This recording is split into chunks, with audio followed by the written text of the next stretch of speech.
La reprise économique dans l'ère post-pandémique est lente à l'échelle mondiale.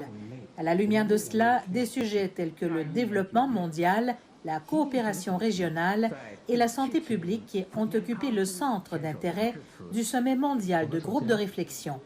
Près d'une cinquantaine de dignitaires, diplomates et experts internationaux, dont l'ancien Premier ministre japonais Yasuo Fukuda, l'ancien Premier ministre français Jean-Pierre Raffarin et l'ancien Premier ministre australien Kevin Rudd ont assisté virtuellement au sommet. La Chine s'est engagée à travailler avec d'autres pays pour promouvoir le développement et le remettre au cœur de l'agenda international, accroître davantage les investissements dans les industries émergentes et jouer le rôle qui lui revient dans la coordination des politiques macroéconomiques parmi les différentes économies. Bien que les experts affirment que la mondialisation soit irréversible, le monde a besoin d'un cadre plus efficace pour surmonter les obstacles actuels auxquels la gouvernance mondiale est confrontée. Et le multilatéralisme reste la clé d'un développement plus inclusif, plus représentatif et plus participatif.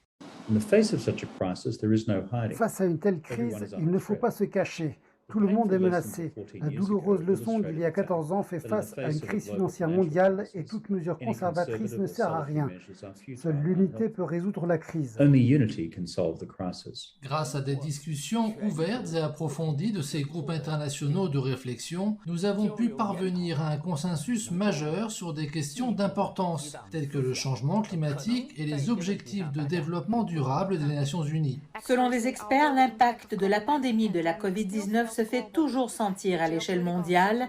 Les incertitudes géopolitiques pourraient poser plus de risques pour la stabilité financière et la sécurité énergétique et alimentaire à travers le monde.